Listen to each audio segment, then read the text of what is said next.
ورحمة الله تعالى وبركاته.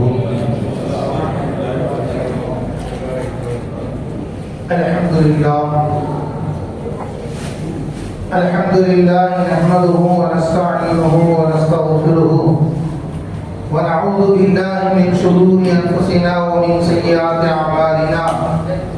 من يهده الله فلا مضل له ومن يضلل فلا هادي له. ونشهد أن لا إله إلا الله وحده لا شريك له.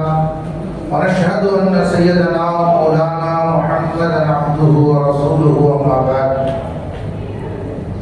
فقد قال الله تعالى في القرآن الكريم والقرآن المجيد: أعوذ بالله من الشيطان الرجيم. بسم الله الرحمن الرحيم. يرفع الله الذين آمنوا منكم والذين أوتوا العلم درجات. صدق الله العظيم.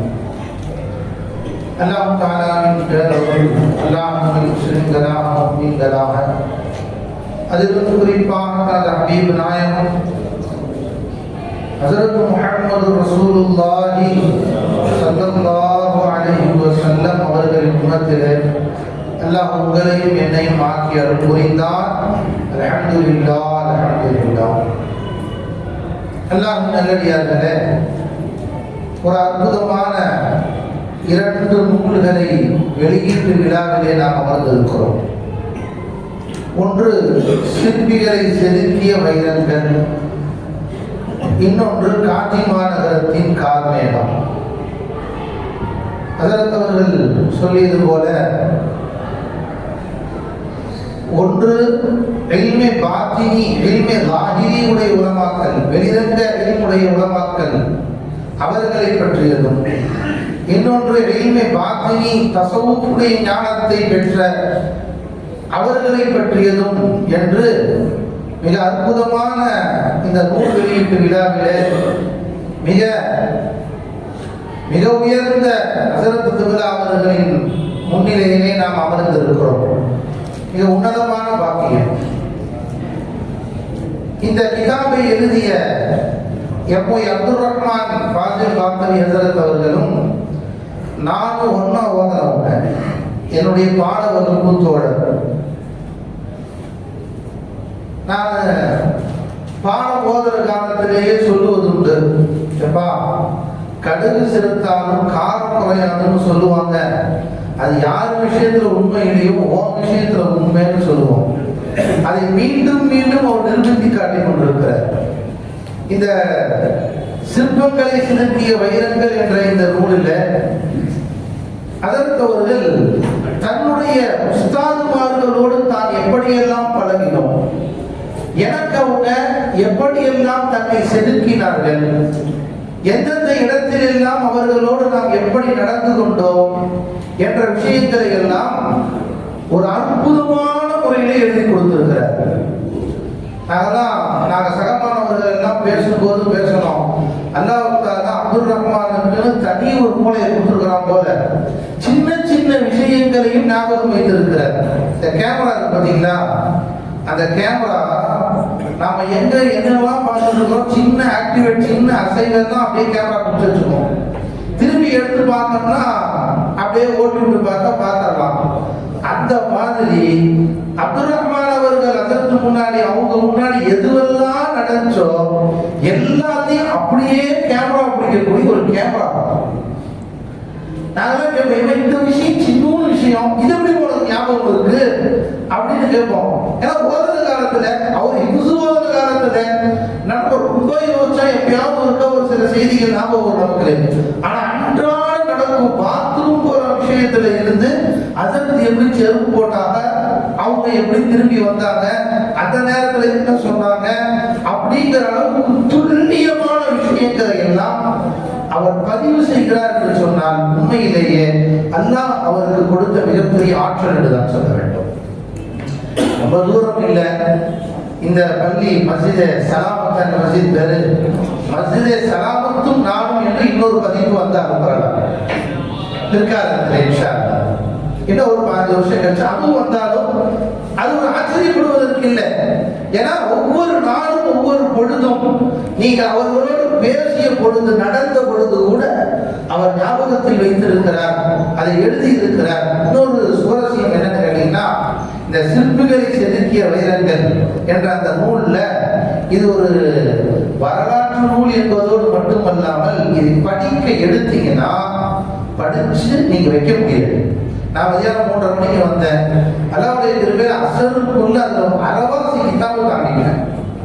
ஏன்னா யதார்த்தமா எடுத்து ஒரு பக்கத்தை படிக்கலாம்னு படிச்சா அது ஒரு கட்டுரை முடிச்சோடனே ஆட்டோமேட்டிக்கா அடுத்த கட்டுரை நீங்க படிச்சுதான் ஆகணும். இப்ப சொன்னா பார்த்தீங்கன்னா, அந்த மனிதர் யார் என்று இன்னொரு இனிமேல் அறிவிப்பேன், அடுத்து யார் என்று இனிமேல் சொல்லுவேன். ஒவ்வொரு கட்டுரை முடிவுலையும் இருக்கு.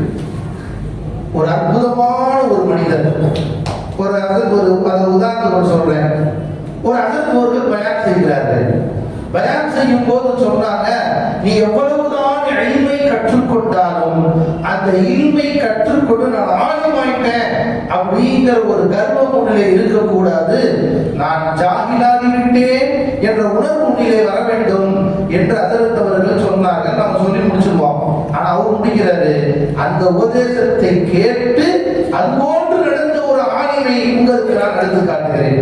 அதே சொல்றாது அடுத்த முடிஞ்சு. இப்படியே பாத்தீங்கன்னா எல்லா கட்டுரையும் ஒரு ட்விஸ்டோட தான் 250 பக்கத்தில் 200 முடிச்சிருக்கு. அவ்வளவு அற்புதமான எழுத்து நடையுடன் இந்த புத்தகம் வெளிவந்திருக்கிறது. நான் அதற்கு கேட்டேன், ரொம்ப அற்புதமா இருக்கிறது அப்படின்னு சொன்ன போது அதற்கு சொன்னாங்க, இது முதல் பாகம் தான் அதற்கு. அப்ப நல்லா விளைக்கனே 10 பாகம் வெளியே வரலாம். அல்லாஹ் தௌஃபீக் செய்வானாக. அல்லாஹ் அந்த அளவுக்கு மிகப்பெரிய எழுத்தாற்றலை அல்லாஹ் அவர்களுக்கு தந்திருக்கிறான். அல்லாஹ் ஜல்ல ஷானஹு தஆலா அந்த எழுத்தாற்றலை அதிகப்படுத்தி தந்தருவானாக. நண்பர்களே, பொதுவாக நம்முடைய உஸ்தாத்மார்கள் சாதாரணமானவர்கள் அல்ல. அவங்க அந்த வாசனை வச்சிருக்காங்க பார்த்தீங்களா, சிற்பிகளை செதுக்கிய சிகரங்கள். சாதாரணமானதல்ல. ஒரு சிற்பியின் வேலை என்ன தெரியுமா? ஒரு சிற்பி வெறும் கருங்கல்லாய் தன் முன்னால் வந்து நிற்கக்கூடியது. யாரும் பார்த்தால் அதை ரசிக்க மாட்டார்கள். அப்படிப்பட்ட ஒன்றை அதற்கு அழகான வர்ணனை கொடுத்து அதை அவன் சிந்தனையை எப்படி உருவாக்க வேண்டும் என்று ஆசைப்பட்டானோ அதுபோன்று அதை உருவாக்கி அதற்கு பொழிவு கொடுத்து கொண்டு போய் வைத்தான். சில இடங்களில் தெய்வமாக கூட மாறி போகிறது இல்லையா? சிற்பியின் கையிலே உள்ள அந்த ஆற்றல். ஒரு சிற்பி அந்த கல்லை பார்க்கிறான். நம்ம ஒரு பழமொழி சொல்லுவாங்க பாருங்க, கல்லை கண்டா நாயக்கானா, நாய கண்டா கல்லக்கானா சொல்லுவாங்க பார்த்தீங்களா? பல பேர் பழமொழியை தப்பா வழங்கி இருக்கிறாங்க. அதாவது நம்மளை நோக்கி நாய் வரும்போது டக்குனு கல்லை பார்ப்போம், அப்பதான் கல்லு கிடைக்காது. நானா இப்ப கையில நிறைய கல்லுக்கும் ஒரு நாய் கூட போவாது. இதுதான் கல்லை கண்டா நாயக்கானா. அது இல்லவே இல்லை. கல்லை கண்டா நாயக்கானா, நாயக்கண்டா கல்லக்கானா அப்படின்னா என்ன அர்த்தமா? ஒரு சிற்பியினுடைய அந்த வெளிப்பாடு, அந்த சிற்பியினுடைய அந்த ஆற்றலின் வெளிப்பாடு எப்படி இருக்குமா? அவன் போன அந்த இடத்துல நாயதான் பார்ப்பான், இது கல்லால் செய்யப்பட்ட சிந்தனை வராது. நீ அந்த நாயை தான் பார்ப்பாய், கல் உனக்கு தெரியாது. அந்த அளவுக்கு மிக அற்புதமாய் படைப்பாற்றல் உடையவர்கள் சிற்பிகள். தன்னை அப்படியே தன் சிந்தனையில இருக்கிற மாதிரி பார்த்திருப்பார்கள். அந்த மாதிரி சிற்பிகளை உருவாக்கியவர்கள் எப்படி இருப்பார்கள்? அந்த உலமாக்கள் அவர்களை பற்றி ஒரு நூல் உண்மையிலே என்பவர்களே மிக உன்னதமானது. அதிலேயும் மிக அதாவது வாழ்ற காலத்துல வழிமாறுகளோடு வாழும் பாக்கியம் நமக்கு அல்ல பெரிய பாக்கியத்தை கொடுத்தான். அந்த வழிமாறுகளை பார்க்கும் பாக்கியம், அந்த வழிமாறுகளோடு பேசும் பாக்கியம், அந்த வழிமாறுகளுக்கு முன்னால் சில நேரம் அமரும் பாக்கியம், இவையெல்லாம் சாதாரணமானவைகள் அல்ல. சின்ன ஒரு துவா நம்ம எங்கேயோ கொள்ளுவது. வழிமாறுகளின் பார்வை நம்மை மாற்றக்கூடிய சக்தி பெற்றது. வழிமாறுடைய பேச்சு, அந்த ஹஸரத் அவர்களை பற்றி எழுதியக்கூடிய செய்திகள் எழுதியிருக்கிறார். டெல்லியில ஒரு பெரிய வலியுள்ள இருந்தான், அவன் பேசுறது மறந்துருச்சு. அந்த தீரா நதியில ஒரு சம்பவம் நம்ம பேசுறதுக்கு அவர்கள் சொன்னதாக எழுதியிருக்கிறார்கள். வழிமாறுகள் அவன் எப்படிப்பட்டவங்க தெரியுமா? அவங்க ஒரு நாள் இரவு நேரம் தஹஜ்ஜுடைய நேரத்தில் எழுந்து வெளியே போறாங்க விஷா போறதுக்காக. வீட்டு படியிலிருந்து காலை எடுத்து வெளியே வைக்கிறாங்க. ஏதோ ஒன்றின் மீது அவர்கள் கால் பட்டு விடுகிறது. பட்ட உடனே அந்த அந்த பெரியவங்க சொன்னாங்க, என்னப்பா இது கால் இடிக்குது, இது இரும்பா இருக்குமோ, கட்டையா இருக்குமோ, கல்லா இருக்குமோ, அல்லது வேற ஏதாவது இருக்குமோ, என்ன தெரியலையே அப்படின்னு அந்த போனாங்க. ஒரு செஞ்சுட்டாங்க, வந்துட்டாங்க, அதை தஹஜ்ஜுத் தொழுதாங்க. ஃபஜ்ர் நேரம் வந்துருச்சு. காலையில் அவங்களோட முடிவுகள்லாம் வரும்போது ஒரு கல், அந்த வெளியில ஒரு பொருள் இருந்தது, அதை எடுத்து வந்தார்கள். பார்த்தால் அந்த பொருள் கட்டையாகவும் இருந்தது, இரும்பாகவும் இருந்தது, அந்த பொருள் கல்லாகவும் இருந்தது, அது இன்னொரு சொன்னாங்க அதுவாகவும் இருந்தது. நாலாவது அது வேற ஏதாவது சொன்னாங்க, அது வேறொரு மெட்டீரியலாகவும் இருந்தது. அந்த கல்லை எடுத்துட்டு போய் ஆராய்ச்சி செய்தவர்கள் அந்த ஐந்தாவது மெட்டீரியல் என்னன்னு இதுவரைக்கும் கண்டுபிடிக்கல. அது அவங்களுடைய தர்காஷரியிலேயே இன்னவரை இருக்கிறது என்ற செய்தியையும் எழுதி தந்திருந்தார். யோசிச்சு பாருங்க, வழிமாறுகளின் வார்த்தையிலிருந்து எது வெளியாகிறதோ அது அப்படியே நடக்கும். சாதாரணமான வழிமாறுகளின் துஆ, வழிமாறுகளிடத்தில் போய் பார்க்குதல் அப்படிங்கிறது, அவங்க துஆவை பெறுதல் என்பதெல்லாம் மிக உன்னதமான விஷயம். அதை நாங்கள் பார்த்து எங்களுக்கு முன்னால் வாழ்ந்து கொண்டிருந்த மிகப்பெரிய இறைநேசர் செல்வதுதான் PhD ஜைனுல்லா அவர்கள். மிகப்பெரிய இறைநேசர், சாதாரணமான இறைநேசர் செல்வர் அல்ல. அவர்களின் வரக்கத்தை நமக்கு தந்தர் புரிவானார். ஹஸரத் அவர்கள் மிகப்பெரிய அந்தஸ்தை அடைந்தவர்கள். சொன்னாங்க இல்லைங்களா, ஹஸரத் அவர்களை அறிமுகம் செய்யும் போது முஸ்தஜாபுத் தஅவா, பொதுவாக இறைநேசர்கள் துஆவை பெறுதல் என்பது மிக உன்னதமானது. சாதாரணமாக நீங்க சின்ன சின்ன விஷயத்துக்கு கூட நீங்க ஏதாவது ஒரு காரியத்தை செய்ய போறீங்க, உங்களுக்கு தெரிந்த உலமாக்கள் அல்லது ஷேகுமார்கள், வழிமார்கள், யாரையாவது உங்க முஹல்லாக்கள் உங்களுக்கு தெரிஞ்சவங்க யாராவது ஒரு செய்தியை சொல்லுங்க, அவங்க ஒரு துஆ செய்வாங்க, நடக்கும் கண்டிப்பா. நீ காலையில ஒரு செய்தி, நீ காலையில இன்டர்சிட்டியில கிளம்புறதுக்கு புக் பண்ணியிருக்கேன், ஆனா அது வெயிட்டிங் லிஸ்ட்லயே இருந்துச்சு. வெயிட்டிங் லிஸ்ட்ல வந்து நேற்று நைட்டு 13 வந்துச்சு, நீ காலையில் 10 வந்துச்சு, கன்ஃபார்ம் ஆகல. கன்ஃபார்ம் ஆகலையே, டிக்கெட் என்ன பண்ணலாம் அப்படின்னு உடனடியாக எனது தந்தை, என்னுடைய ஆன்மீக குருநாதர் நிர்மானிஷா சர்க்கார் அவர்கள், என்னுடைய குருநாதர், என்னுடைய தகப்பனர், அவங்களுக்கு ஃபோன் செய்து இந்த மாதிரி வாப்பாங்க கிளம்பலான்னு இருந்தேன், ட்ரெயின் புக் ஆகல, ட்ரெயின் புக்கு கிடைக்கல, அதனால போனா இடம் கிடைக்காம நின்றுட்டே போற மாதிரி ஆயிடுச்சுன்னா ஒன்று முடிச்ச வேலை, அதனால பஸ்ஸுக்கு போயிடலாம்னு இருக்கிறேன், என்ன சொல்றீங்கன்னு கேட்கிறேன். காலையில 7:30 மணி. அவங்க சொன்னாங்க, உடனே புது பஸ் ஸ்டாண்ட் போ, சேலத்துல ஏசி பஸ் இருந்தா ஏசி பஸ்ல போய் பார்த்தாங்க. நான் பக்கத்துல ஒரு நபர்கிட்ட கேட்டேன், அதான் இந்த நேரத்துல வராது, எதிர்த்து இந்த நேரத்துல ஏசி பஸ் கிடைக்க வாய்ப்பே கிடையாது, அது காலை 10 மணிக்கு ஒரு பஸ் இருக்கு, இதை விட்டா நைட் தான் எல்லா பஸ்ஸும் இப்ப இல்லை. இன்னொருத்தர் சொல்ற, என் கூட என்னுடைய அறிமுகமானவர், சரி வாப்பா என்ன கொண்டு போய் பஸ் ஸ்டாண்ட் விட்டுரு அப்படின்னு பஸ் ஸ்டாண்டுக்கு போறேன். எனக்கு ஏசி பஸ் நிற்கிறாங்க, எனக்கு நிற்கிறான், அவன் எடுக்கணும் எடுக்காம நிற்கிறான், நான் போய் ஏற்ற உடனே பஸ் வெளியிட்டான். யோசிச்சு பாருங்களேன், அது பெரியவர்களின் துஆக்கள், அவர் துஆ அப்படியே நடக்கக்கூடியது. அது போன்றுதான் பிஎஸ்பி அவர்களும் முஸ்தஜாபுத் தஅவாவாக வாழ்ந்தவர்கள். அவங்க எந்த துஆ செஞ்சாலும் அப்படியே நடக்கும், அப்படியே நடக்கும். அவங்களை பத்தி எழுதியிருக்கிறாங்க, ஹஸரத் அவர்கள் பிறந்த ஊரு திண்டுக்கல் பக்கத்துல ஸ்ரீராமபுரம் அப்படிங்கிற ஊர். அது முஸ்லிம்கள் கொஞ்சம் நிறைஞ்ச ஊர், நல்ல ஊர் அந்த ஊர். அந்த ஊர்ல ஒரு மஸ்ஜிதுடைய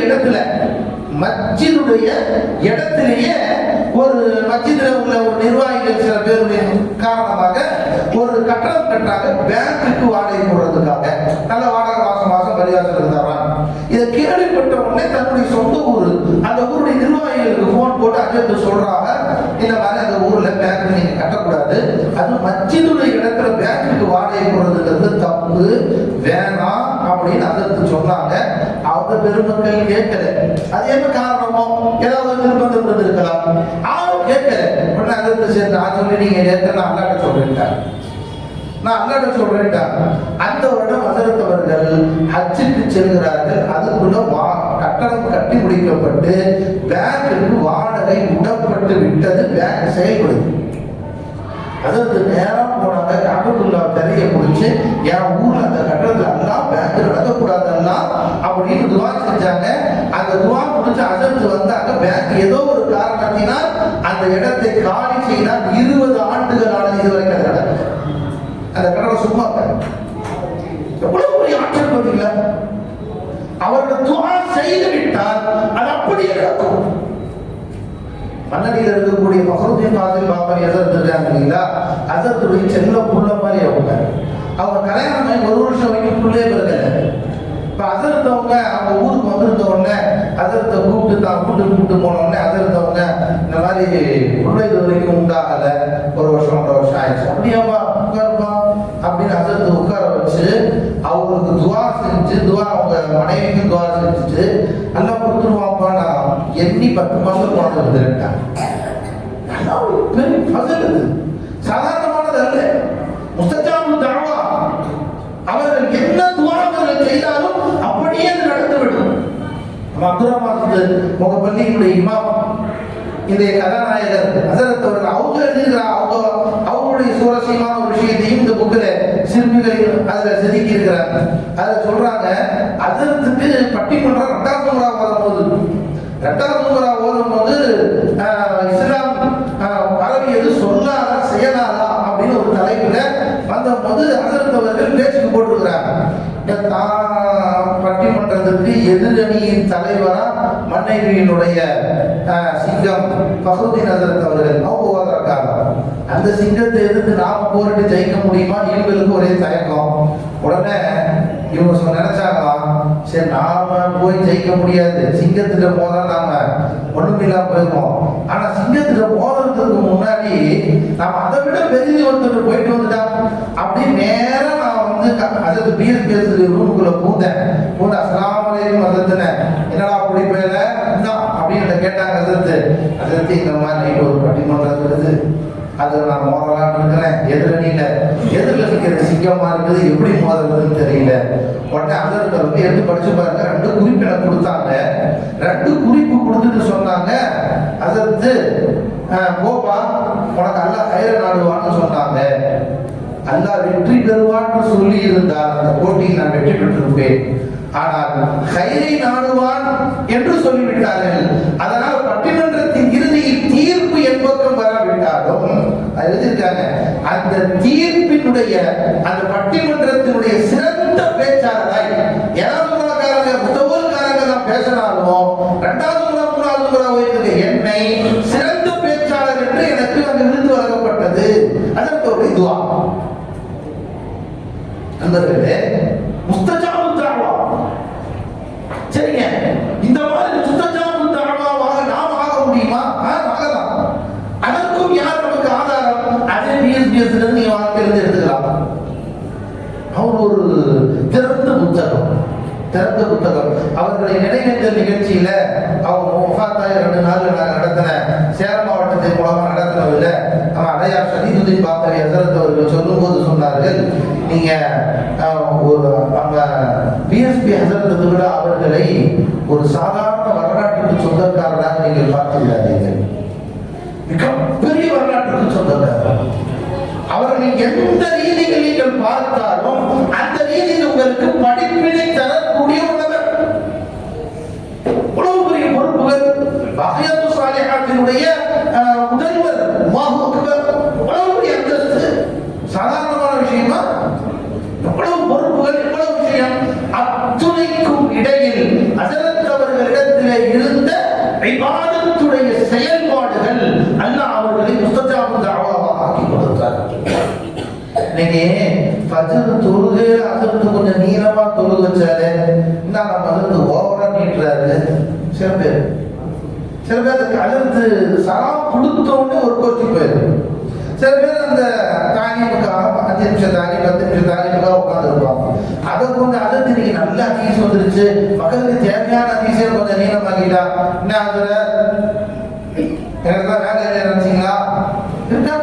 அதற்கு மிகவும் பேணுதல் மிக்கவர்களாய், இபாதத்தின் பூரிப்பு மிக்கவர்களாய், ஹசரத் அவங்களை பற்றி எழுதுறாங்க. ஃபஜ்ர் தொழுதுட்டா ஹசரத் அவர்கள் 40 நிமிடங்கள் அங்கே அமர்ந்திருந்தார்கள். மஸ்ஜிதிலேயே அமர்ந்து நான் ஓத வேண்டிய அவுராதெல்லாம் ஓதி முடிச்சுட்டு, யாசின் ஓதிட்டு, துவா ஓதிட்டு, இஷ்ராத் ஓதிட்டு, அதற்கு பின்புதான் ஹசரத் அவர்கள் வெளியே வருவார்கள். இது ஹசரத் இங்க மட்டும் நடைமுறைப்படுத்தல. ஹசரத் அவங்க ஹஜ்ஜுக்கு போயிருந்த போதும் அவங்க கூட வந்தவங்க சொல்றாங்க, ஹசரத் அவர்கள் ஃபஜ்ர் தொழுது விட்டு கஅபத்துல்லாஹிலேயும் ஹரம் ஷரீஃபிலேயும் மதீனாவிலேயும் தஹஜ்ஜுக்கு சென்ற ஹசரத் அவர்கள் இன்னைக்கு முன்னாடி போயிட்டாங்க, ஃபஜ்ர் முடிச்சுட்டு வந்துருவாங்க நினைப்போம். ஆனா ஹசரத் அவர்கள் ஃபஜ்ர் முடிச்சுட்டு 40 நிமிஷம் அங்கதான் உட்கார்ந்துருந்தார்.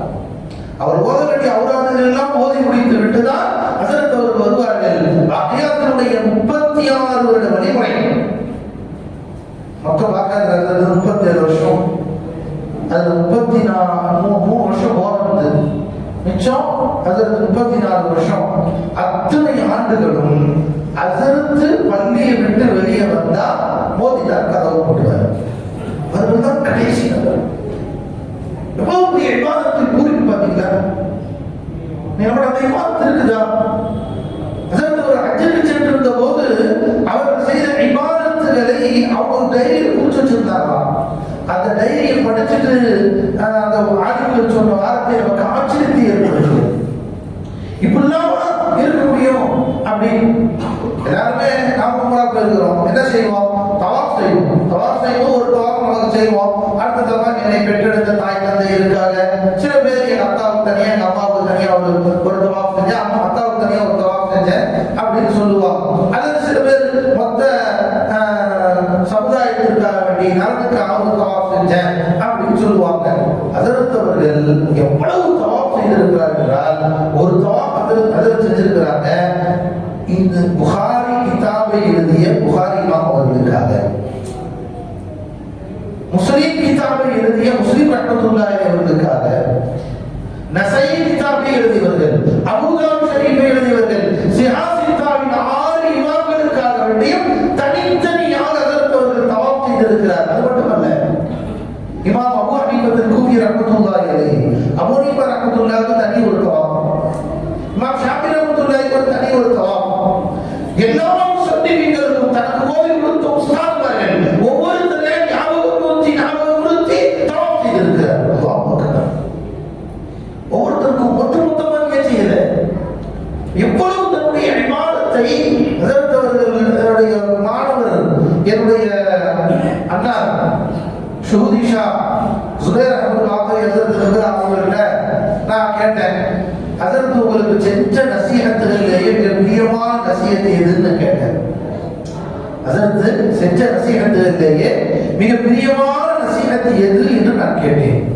சொன்னார், ஹசரத் இன்ன வரைக்கும் என் கல்வில பசுமரத்தில் அடித்த ஆணியை போல் பதிந்து இருக்கக்கூடிய ஒரு நசீஹத்து இருக்குப்பா, அதை நான் சொல்றேன் கேட்டு போட்டாங்க. அது எனக்கு சொன்னது போல் இருந்தது, உங்களுக்கும் பிரயோஜனமாகவும் சொல்லி தருகிறேன். ஹசரத் சொன்னாங்களா, தம்பி, ஒரு மனிதனுக்கு காபிலியத்துன்னு ஒன்று காபிலியத்துன்னு ஒன்று இருக்கு, மக்பூலியத்துன்னு ஒன்று இருக்குப்பா. காபிலியத்து என்று ஒன்று இருக்கிறது, மக்பூலியத்து ஒன்று இருக்கிறது. காபிலியத்துனா என்ன அப்படின்னா தகுதி. காபிலியத்துனா என்ன? தகுதி. தன்னிலே ஒரு தகுதியை ஏற்படுத்திக் கொள்ளுதல். அதை எதன் மூலம் ஏற்படுத்திக் கொள்ளலாம்? இல்மின் மூலமாக தன்னிலே ஒரு தகுதியை ஏற்படுத்திக் கொள்ளலாம்.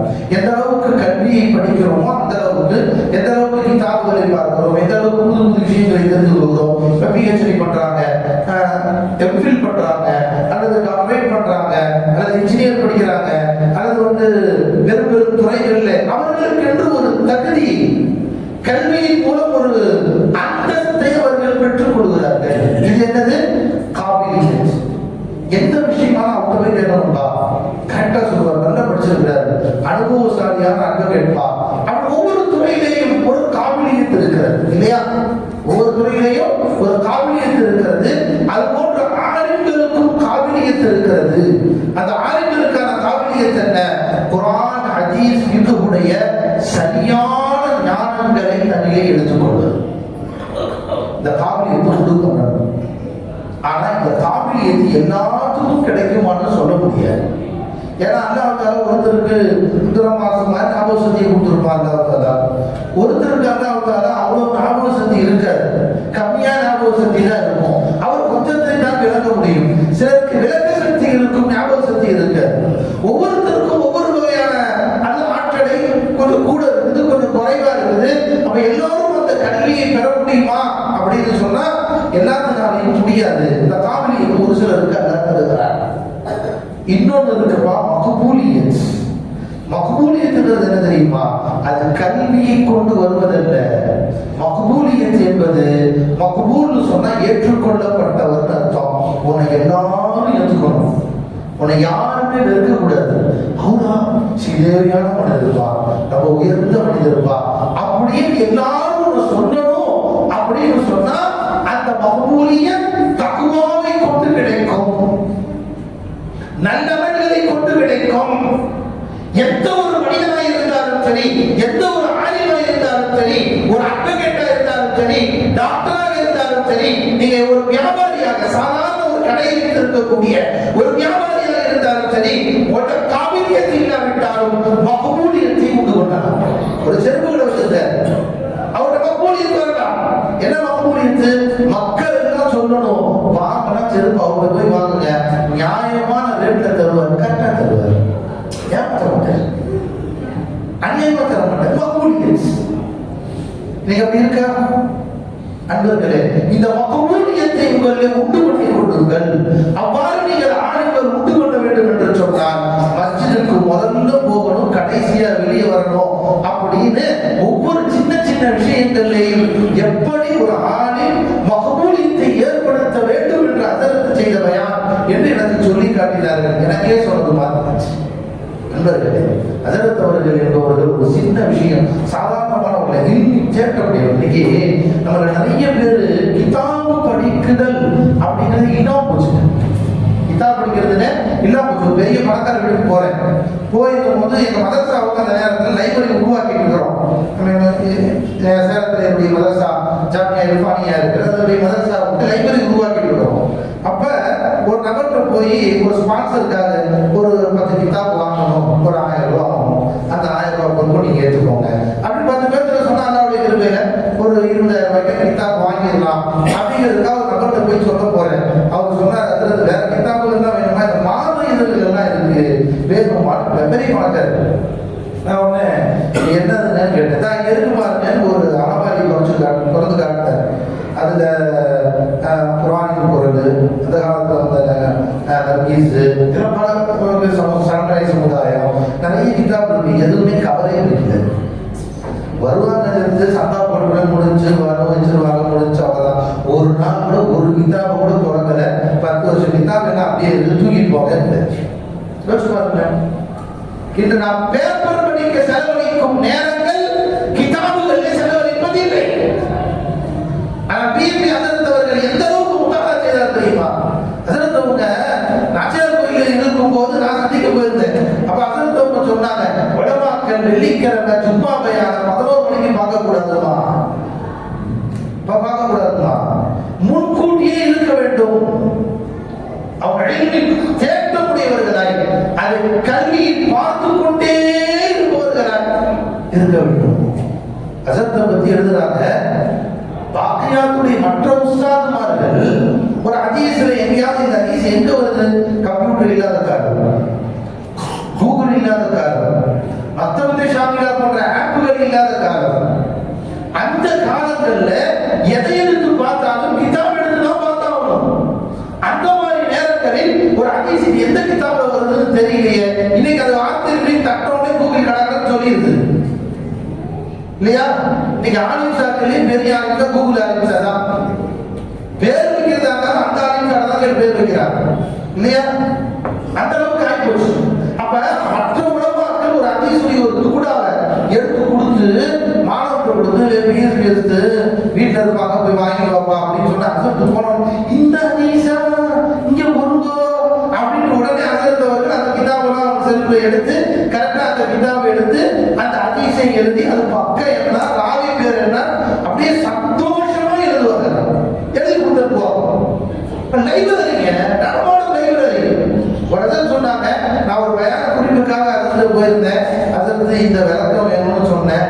அதுவா இந்த 4வது கிதாபுல 40 48வது பக்கத்துல 5வது வரியில திகச்சு போயிட்டேங்க. எப்படி இருந்தவர்களுடைய காரணம் என்ன? அதற்கு எந்த நேரத்தில் நீங்கள் போய் பார்த்தவர்கள் இருந்தால், பார்த்தவர்கள் நீங்கள் கேட்டால் தெரியும். அதற்கு அந்த 3 அடி கட்டளை படுத்திருப்பாங்க. அது அந்த அரை அடிக்குள்ள ஒரு அதன் சொல்றாங்க. நான் போயிருந்தேன்.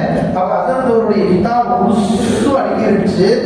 ஒரு கிட்டத்தட்ட அது இருக்கும் 150 கிதாபுக்கு மேல இருக்கும். அதன் சொல்றாங்க, பல தடவை இந்த கிதாபுகளை எல்லாம் நான் படித்து முடித்து விட்டேன். யோசிச்சு பாருங்களேன் நண்பர்களே, நாம் நம்முடைய கிதாபுகளோடு தொடர்பை அதிகப்படுத்திக் கொள்ள வேண்டும். இன்ஷா அல்லாஹ் செய்வோமா? அல்லாஹ் தௌஃபீக் செய்வானாக. பிஎஸ்பி ஹஸரத் அவர்களை பற்றிய அந்த கருத்துக்களை நாம் கேட்டதோடு மட்டுமல்லாமல் அமல் செய்யக்கூடிய நல்ல வாய்ப்பினை அல்லாஹ் உங்களுக்கும் எனக்கும் அல்லாஹ் தௌஃபீக் செய்வானாக. இந்த கிதாபுகளை வெளியிடக்கூடிய ஹஸரத் அப்துல் ரஹ்மான் ஹஸரத் அவர்களுக்கு அல்லாஹ் மேலும் இன்னும் நிறைய தரஜாக்களை கொடுத்து இன்னும் பல வளமாக்களை இது போன்ற அறிமுகம் செய்வதற்கான நல்ல வாய்ப்பினை அல்லாஹ் உங்களுக்கு தந்து புரிவானாக. அல்லாஹ் இந்த கிதாபுகளை மக்பூலாக அல்லாஹ் தந்து புரிவானாக. இதை தோடு முடியாமல் இன்னும் பல பல பாகங்கள் இதில் வெளிவருவதற்கும் அல்லாஹ் தௌஃபீக் செய்வானாக.